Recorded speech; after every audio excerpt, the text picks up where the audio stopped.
Rivers begin in quiet places, high in the mountains or deep in forests, where water first gathers and starts its long journey toward the sea.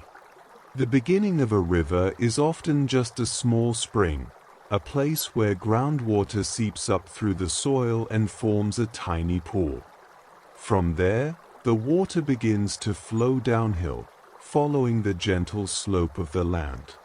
These first trickles are barely noticeable, just thin streams of water moving slowly over rocks and through grass, but they are the start of something much larger. Over time, as more water joins from other springs and from rain that falls on the surrounding land, these small streams grow wider and deeper, eventually becoming what we recognize as a river. The water in a river is always moving, pulled by gravity toward lower ground. This movement is constant and steady, a slow progression that continues day after day, year after year. Even when a river appears calm on the surface, the water beneath is flowing, making its way downstream at its own pace. The speed of this flow depends on many things, including the steepness of the land, the width of the riverbed, and the amount of water the river carries. In some places, where the land is flat, the river moves very slowly, its surface smooth and glassy.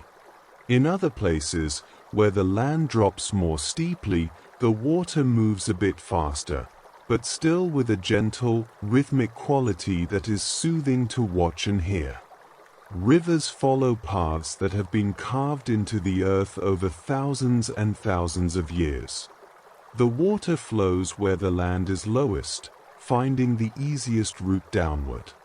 As it moves, the river slowly shapes the landscape, wearing away soil and rock in some places and depositing sediment in others. This process happens so gradually that it is almost invisible, but over long periods of time, rivers create valleys, carve through hills, and change the contours of the land. The riverbed itself is shaped by this constant movement of water, becoming deeper in some sections and wider in others, forming a channel that guides the flow. Along the banks of a river, the land is often lush and green, nourished by the water that flows nearby. Trees grow close to the edge, their roots reaching down toward the moisture in the soil. Grasses and reeds sprout along the shore, swaying gently in the breeze. The presence of water creates a different environment than the drier land beyond, a place where plants can thrive and animals come to drink. Birds nest in the trees along the riverbank, and insects buzz quietly in the vegetation. The river provides a source of life, a continuous supply of water that supports many different forms of living things. The sound of a river is one of the most calming sounds in nature. It is a soft, continuous murmur, the gentle rush of water moving over stones and through its channel. This sound changes slightly depending on the shape of the riverbed and the speed of the flow, but it always has a rhythmic, repetitive quality. The water laps quietly against the banks, and small ripples form on the surface where the current passes over obstacles. Listening to a river, you can hear the constancy of it, the unending movement that has been there long before you arrived and will continue long after you leave. It is a sound that seems to slow time, encouraging stillness and quiet reflection. Rivers carry more than just water. They transport sediment, tiny particles of soil and rock that have been picked up along the way. This sediment gives the water a slightly cloudy appearance in some rivers, especially after rain when more material is washed into the flow. The sediment travels downstream with the current, settling in places where the water slows down. Over time, this accumulation of sediment creates features in the landscape, such as sandbars and floodplains. The river is constantly moving material from one place to another, a slow redistribution that gradually changes the shape of the land. Where a river flows through flat terrain, it often begins to meander, forming gentle curves and bends. These curves develop because the water flows slightly faster on the outside of a bend, eroding the bank there, while it flows more slowly on the inside, depositing sediment. Over time, the river creates a winding path, looping back and forth across the landscape. These meanders are graceful and smooth, giving the river a serpentine quality. From above, a meandering river looks like a ribbon laid across the land, its curves flowing naturally from one to the next. The shape of these meanders changes slowly over the years, as the river continues to erode and deposit material, shifting its course in tiny increments. In places where a river flows through softer soil, it creates wider valleys. The water spreads out, and the banks are gentler, sloping gradually down to the water's edge. These valleys are often filled with fertile soil, deposited by the river over many years. The land here is flat and easy to walk across, and the river flows quietly through it, broad and shallow. In other places, where the river cuts through harder rock, the valley is narrower and the banks are steeper. The water flows through a tighter channel, and the landscape around it is more rugged. Each river creates its own unique path, shaped by the geology of the land it passes through. Rivers are fed by rainfall and by water that seeps into the ground and then emerges as springs. When rain falls on the land, some of it runs directly into the river, flowing over the surface in small rivulets. Other rain soaks into the soil, where it moves slowly through the ground, eventually reaching the river as groundwater. This underground flow is steady and continuous, feeding the river even during dry periods when there is no rain. The combination of surface runoff and groundwater keeps the river flowing, a constant supply of water that sustains the river's journey. The temperature of river water varies depending on the season and the source of the water. In spring, when snow melts in the mountains, the water is cold, carrying the chill of winter downstream. In summer, the water warms slightly as it flows through sunlit areas, though it often remains cooler than the surrounding air. In shaded sections, where trees overhang the river, the water stays cool even on warm days. The temperature of the water affects the creatures that live in the river, with some species preferring cooler water and others thriving in warmer conditions.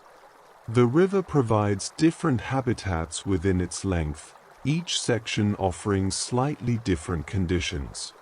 Fish live in rivers, moving with the current or swimming against it, depending on their needs.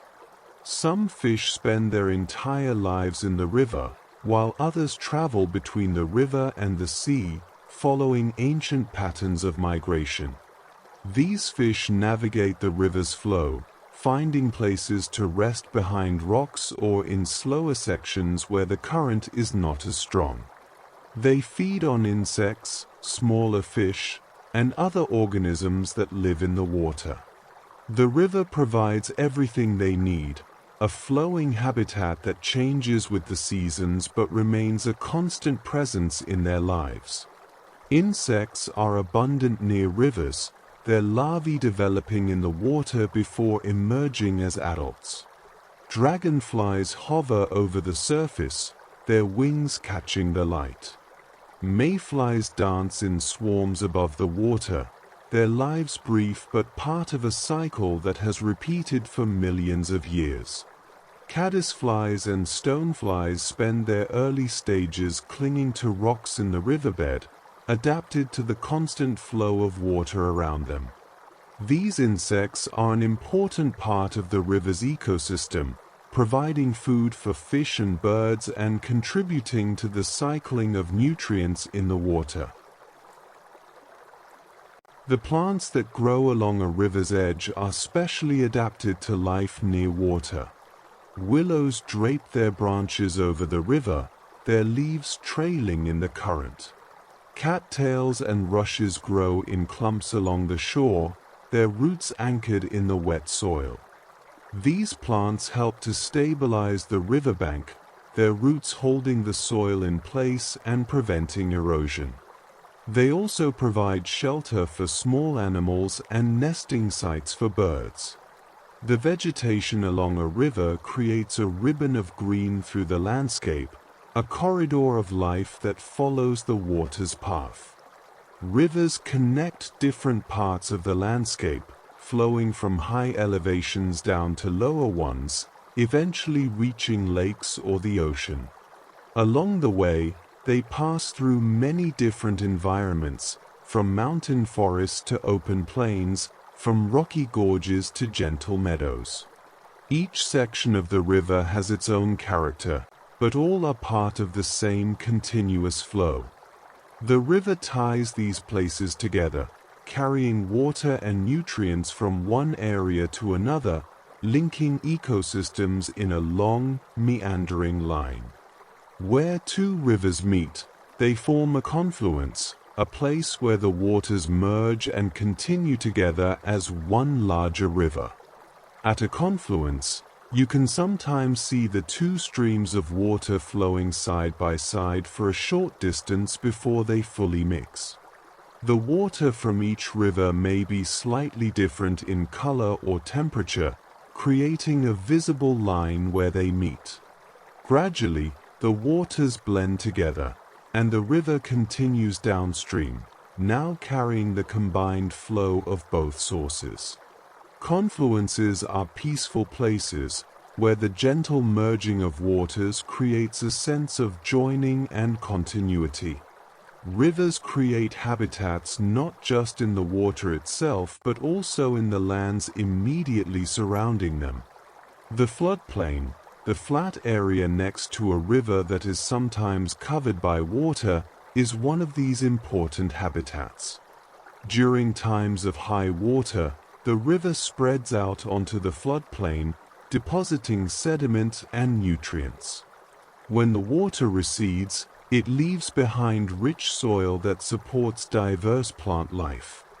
These floodplains are among the most fertile areas in a landscape, and they provide habitat for many species. The river's relationship with its floodplain is one of give and take, a cycle that has been happening for as long as rivers have existed. The banks of a river are shaped by the flow of water, sometimes steep and sometimes gentle. Where the current is strong, the bank may be undercut, creating a small overhang. Where the flow is slower, sediment accumulates, and the bank slopes gradually into the water. These banks are constantly being reshaped, very slowly, as the river continues its work. Roots from trees help to hold the soil together, and grasses anchor the surface, but the river still exerts its gentle influence, eroding a bit here, building up a bit there, in a process that is measured in decades and centuries rather than days or weeks. Rivers are home to many species of birds. Herons stand motionless in the shallow water, waiting patiently for fish to swim within reach. Kingfishers perch on branches overhanging the river, watching the water below. Ducks paddle on the surface, dipping their heads under to feed on aquatic plants and insects. Sandpipers run along the riverbank, probing the mud with their bills in search of food. The river provides both water and food for these birds, and many species return to the same stretch of river year after year, following seasonal patterns that are as old as the river itself. The clear water of some rivers allows you to see down to the riverbed, where smooth stones lie in patterns created by the current. The stones are rounded and polished, worn smooth by the constant movement of water over them. They range in size from tiny pebbles to larger rocks, and they shift very gradually as the river flows over them.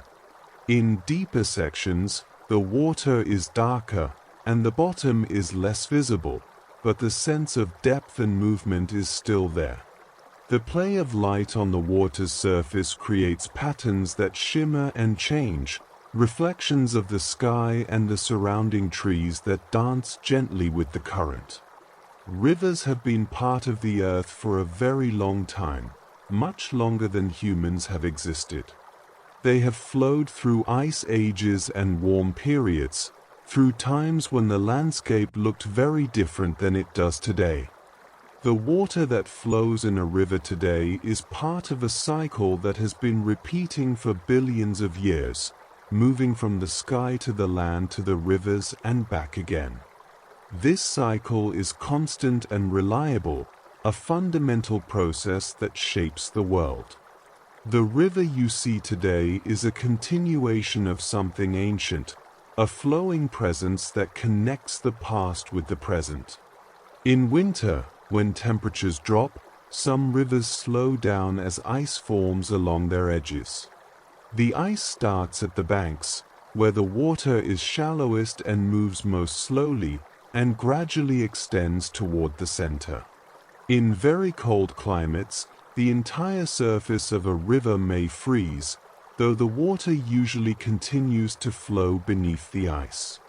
The sound of the river becomes muted under the ice, a quieter version of its usual murmur. When spring comes, the ice melts and breaks apart, and the river returns to its open, flowing state, the cycle beginning again.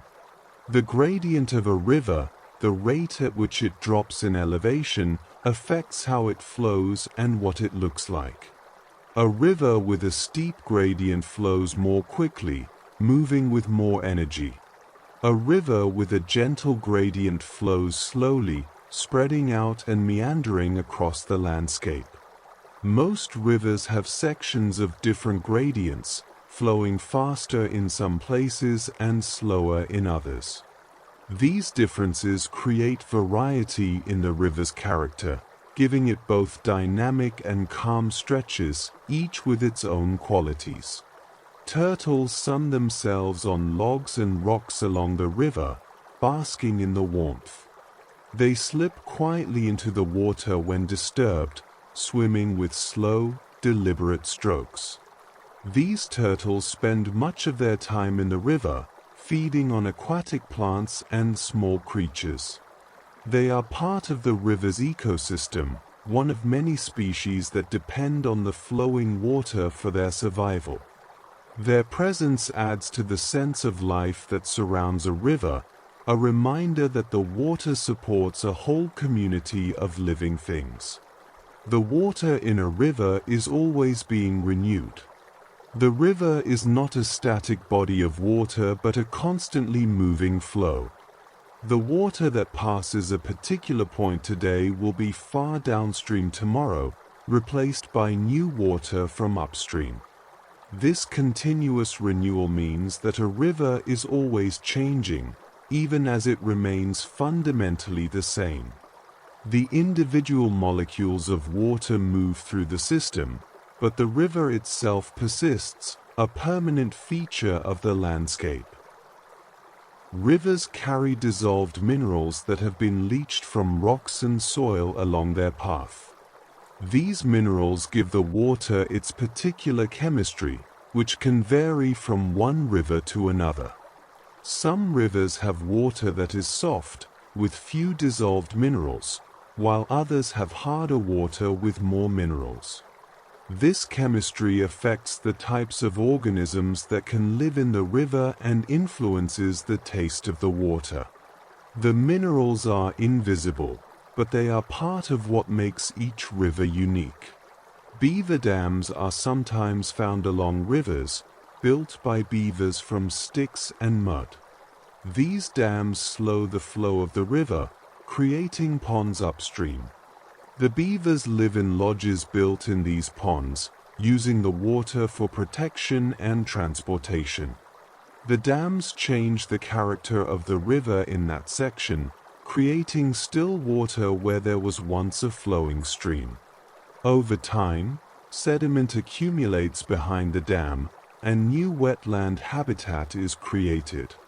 When a dam is no longer maintained, it eventually breaks down, and the river returns to its previous flow, but the landscape has been changed, at least temporarily, by the presence of the dam. Otters are sometimes seen in rivers, swimming and playing in the water. They are skilled swimmers, moving through the water with grace and agility. Otters feed on fish and other aquatic creatures, diving beneath the surface to catch their prey. They are playful animals, often seen sliding down muddy banks into the water, an activity that seems to serve no purpose other than enjoyment. Their presence in a river is a sign of a healthy ecosystem, as they require clean water and abundant food. The color of river water varies depending on what it carries and the environment it flows through. Some rivers are clear and blue, reflecting the sky. Others are brown or green, colored by the sediment or algae they contain. A river flowing through a forest may have water that is tea-colored, stained by tannins from fallen leaves and decaying vegetation. Each color tells something about the river's journey and what it has passed through. The color can change with the seasons, lighter in winter when there is less sediment, darker after heavy rains when more material is washed into the flow. Rivers provide corridors for wildlife, pathways that animals follow as they move through the landscape. Deer come to the river to drink, stepping carefully down the bank to the water's edge. Foxes and raccoons hunt along the shore, searching for food in the vegetation. Birds migrate along river valleys, using the water as a landmark and a source of food during their long journeys. The river is more than just water. It is a feature of the landscape that influences the movement and behavior of countless creatures. Sandbars form in rivers where the current slows and sediment is deposited. These bars are temporary features, shifting with changes in the river's flow. They may be exposed during low water and covered during high water. Vegetation sometimes takes root on sandbars, stabilizing them and creating small islands within the river. These islands provide nesting sites for birds and resting places for turtles. Over time, a sandbar may become a permanent feature, or it may be washed away by a change in the river's flow. The journey of a river from its source to its mouth can be hundreds or even thousands of miles. Along this journey, the river grows as more tributaries join it, adding their water to the main flow. Each tributary has its own source, its own path through the landscape, and its own character. Together, they form a network of flowing water, a tree-like pattern that drains an entire region.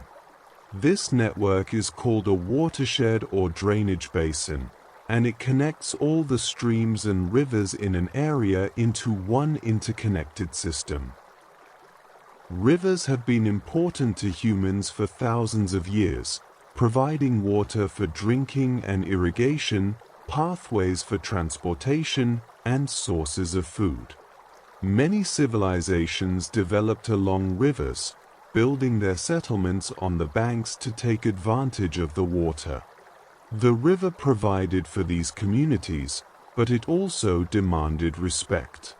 People learned to live with the river's rhythms, understanding when the water would be high and when it would be low, adapting their activities to the natural cycles. This relationship between humans and rivers is ancient and complex, a partnership that has shaped human history. The mouth of a river, where it meets a larger body of water like a lake or the ocean, is a place of transition. Here, the flowing water of the river slows as it spreads out, and the river sediment is deposited, forming a delta in some cases. A delta is a fan-shaped area of land built up from the sediment the river has carried. These deltas are flat and often very fertile, with channels of water winding through them. The river divides into multiple smaller channels as it approaches the sea, distributing its water across the delta. This is the end of the river's journey, the place where its water finally merges with a larger body of water and becomes part of the ocean or lake. The riverbed is the bottom surface over which the water flows. It is shaped by the movement of water and is constantly being modified, very slowly, by the flow. The riverbed is made up of various materials, from fine silt to gravel to larger rocks, depending on the strength of the current and the geology of the area. In sections where the river flows slowly, the bed is often covered with fine sediment. In sections where the river flows more quickly, larger stones remain on the bed while smaller particles are carried away. The riverbed is not a fixed, unchanging surface but a dynamic environment shaped by the water above it. Algae grow on rocks in the river, creating a slippery coating. These simple plants use sunlight to produce energy, just like plants on land. They are an important part of the river's ecosystem, providing food for insects and other small creatures. The algae give the rocks a greenish tinge, and they can make walking in the river a bit tricky as the rocks become slippery. Despite their humble appearance, algae play a crucial role in the river's food web, forming the base upon which many other forms of life depend. The width of a river varies along its length. Near its source, a river is narrow, sometimes just a few feet across. As more water joins from tributaries, the river grows wider. In some places, a river may be hundreds of feet wide, a broad expanse of water moving slowly across the landscape. The width also changes with the seasons, narrower during dry periods and wider during times of high water. These changes are part of the river's natural rhythm, a response to the amount of water flowing through it at any given time. Reflections on the surface of a river create a mirror image of the surrounding landscape. Trees, clouds, and the sky above are reflected in the water, doubling the visual beauty of the scene. These reflections shimmer and shift with the movement of the water, creating a dynamic, ever-changing picture. The surface of the river becomes a canvas on which the landscape is painted in soft, fluid lines. Watching these reflections is calming, as the gentle movement of the water transforms the solid forms of trees and hills into something more ephemeral and dreamlike. Rivers are powerful sculptors of the landscape, but their work is slow and patient. They do not rush to change the land. Instead, they apply constant, gentle pressure over long periods of time. A river carving a canyon does so over millions of years, removing tiny amounts of rock with each passing moment. The cumulative effect of all those moments is profound, creating deep valleys and dramatic gorges, but each individual moment is quiet and unremarkable. This slow, persistent action is one of the defining characteristics of rivers, a reminder that great changes can come from steady, continuous effort. The cycle of water is intimately connected to rivers. Water evaporates from the ocean and from the land, rising into the atmosphere where it forms clouds. These clouds move across the sky, and eventually, The water falls back to the earth as rain or snow.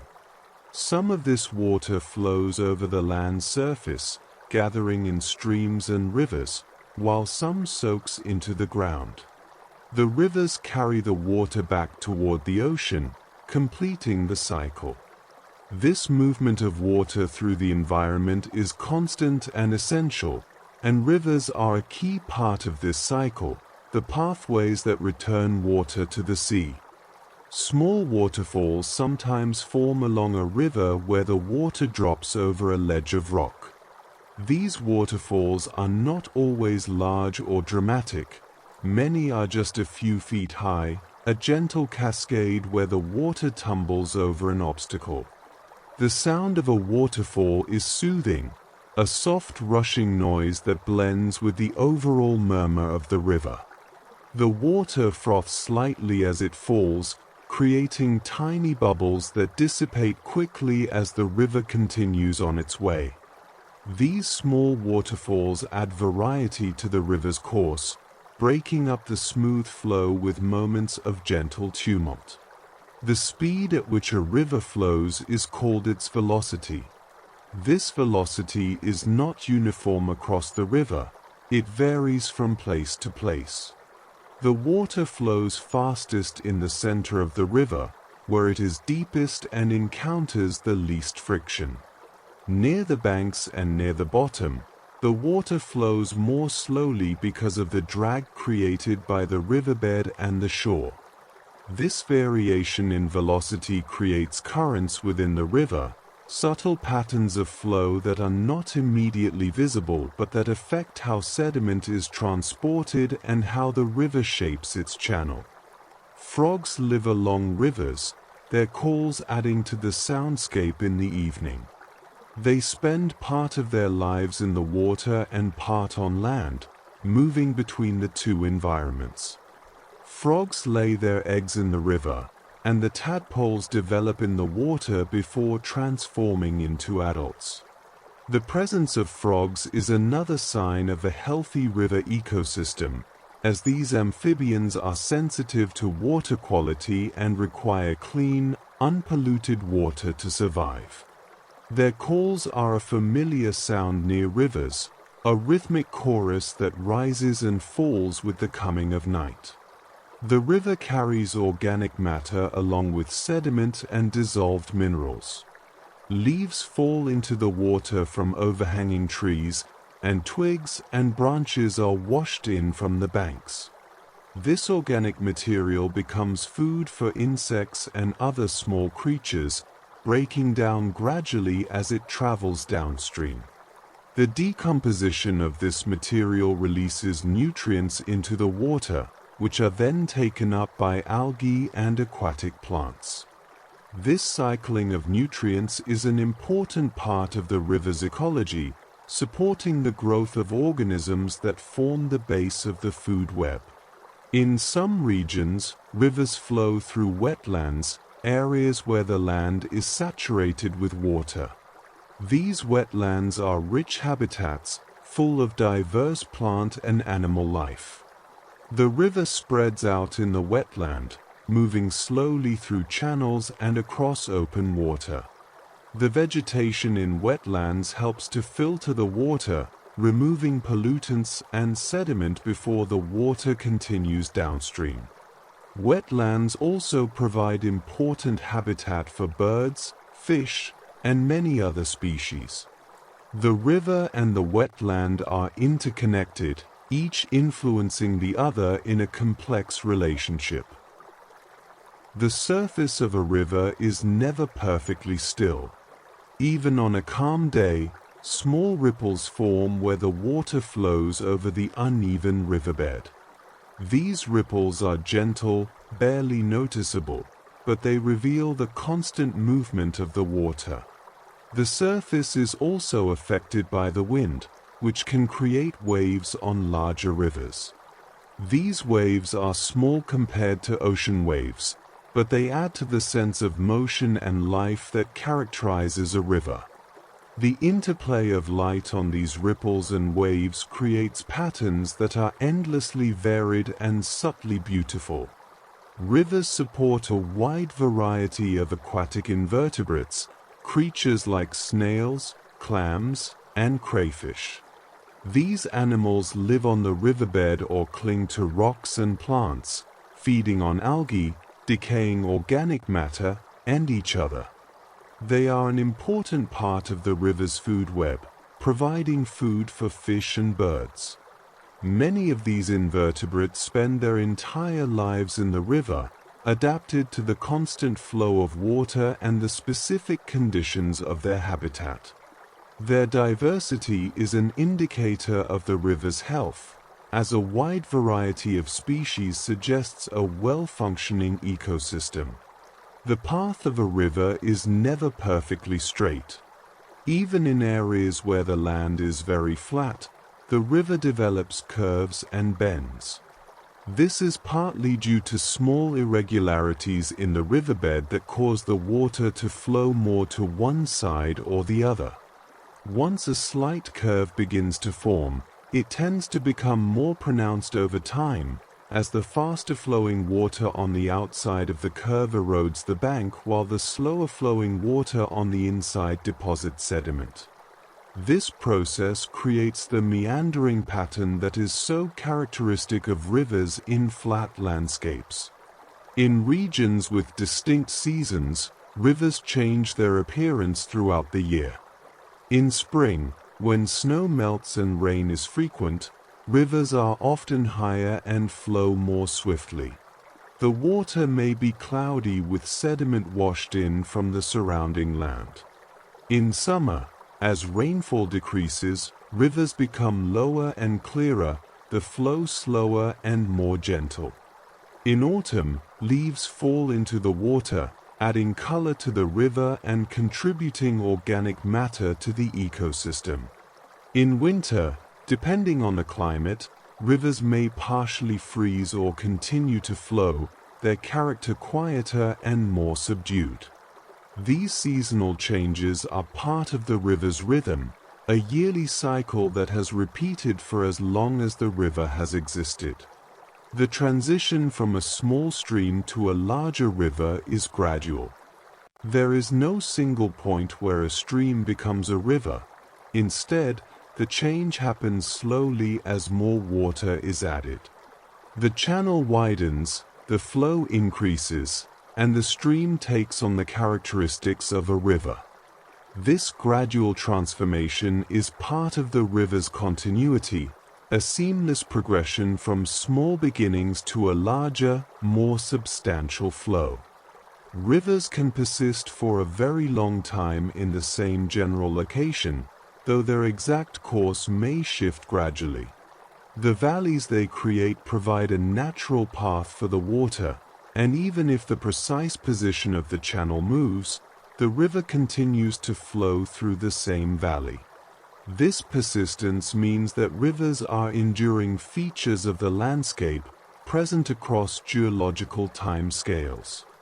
The river you see today may have been flowing through the same valley for thousands or even millions of years, its presence a constant in a slowly changing world.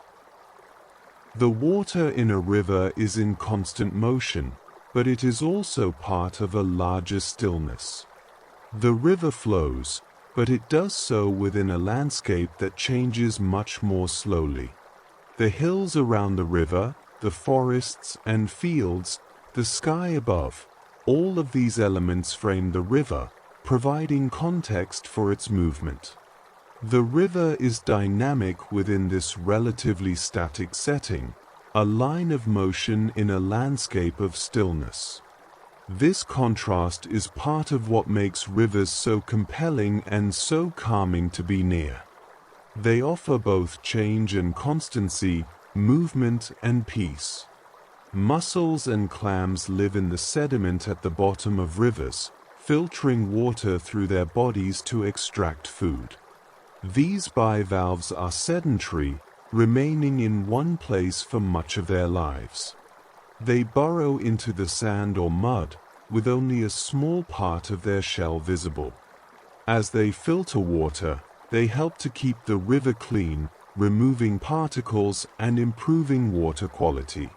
Some species of mussels have complex life cycles involving fish, with their larvae attaching to fish gills for part of their development. These relationships illustrate the interconnectedness of river ecosystems. The rhythm of a river is slow and steady, a continuous flow that is never hurried. This rhythm is reassuring, a reminder that some things in the world are constant and reliable. The river does not rush, even as it moves continuously toward its destination. It takes its time, flowing around obstacles, meandering across the land, patient and unhurried. This quality of persistence without haste is one of the most calming aspects of a river. It suggests that progress can be made slowly, that there is no need for urgency, that time itself can be gentle and forgiving. Bridges cross rivers, allowing people to pass over the water without interrupting their journey.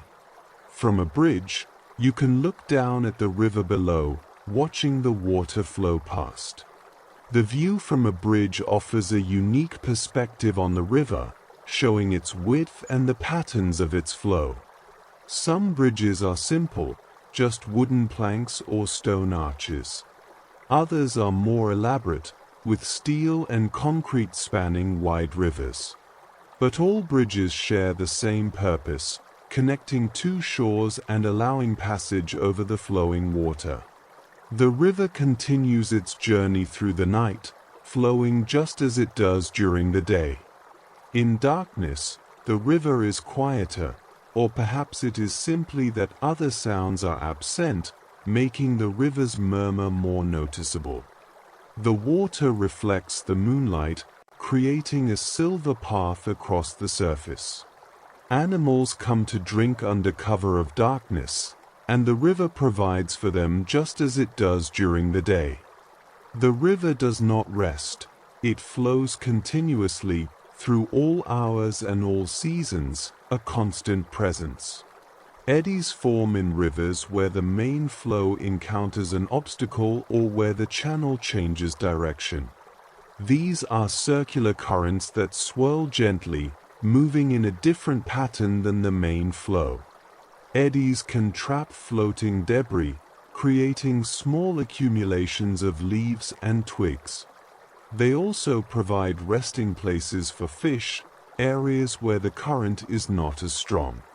Watching an eddy, you can see the complexity of the river's flow, the way the water moves in multiple directions at once, responding to the shape of the channel and the obstacles in its path. The river is home to microscopic organisms as well, invisible to the naked eye but present in vast numbers. Bacteria, protozoa, and algae float in the water or attached to surfaces, carrying out their tiny lives. These microorganisms play crucial roles in breaking down organic matter, cycling nutrients, and maintaining water quality. They are the foundation of the river's food web, though they are rarely noticed. Their presence is a reminder that life in a river exists at many scales, from the smallest microbes to the largest fish. People have always been drawn to rivers. There is something deeply calming about being near flowing water, something that speaks to a fundamental part of human experience. Perhaps it is the sound, or the movement, or the sense of continuity that a river represents. Whatever the reason, rivers have a special place in our consciousness. They are places of reflection and peace, where the mind can quiet and the constant flow of the water can wash away the urgency of daily life. The river's surface catches the light in different ways depending on the time of day. In the morning, the low angle of the sun creates long reflections, and the water sparkles with a soft glow. At midday, the light is brighter and more direct, and the river reflects the blue of the sky. In the evening, as the sun sets, the water takes on warm tones, oranges and pinks mirrored on the surface. At night, the river becomes dark, though patches of moonlight illuminate parts of the surface. The changing light transforms the river throughout the day, giving it different moods and appearances. A river is never truly alone. It is accompanied by the life that depends on it, the plants and animals that live in and around the water. It is part of a larger system, connected to the land it flows through and to the water cycle that sustains it. The river is both an individual feature and a part of a greater whole, a single thread in the complex fabric of the landscape. Understanding a river means understanding these connections, seeing how the river fits into the broader environment. The depth of a river varies from place to place. There are shallow sections where you can see the bottom clearly, and deeper pools where the water is dark and mysterious. Fish often gather in these deeper pools, finding refuge from the current. The depth affects the temperature and the amount of light that reaches the bottom, creating different microhabitats within the river.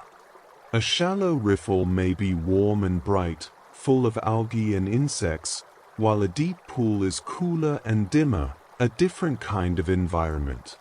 Stones in a river are often smooth and rounded, shaped by the water's constant movement. The process of rounding is gradual, as the river carries stones downstream, tumbling them gently along the bottom. With each movement, tiny particles are worn away, and over time, the stones become smooth. Some stones are light in color, others dark, depending on the type of rock they came from. They lie on the riverbed in patterns created by the flow, larger stones in some areas, smaller pebbles in others. The river provides a sense of direction. It flows from higher ground to lower ground, from mountains to the sea. Following a river, you can navigate through a landscape, using the water as a guide. This directional quality has made rivers important for exploration and travel throughout history. Even today, rivers serve as landmarks, helping people orient themselves in the world.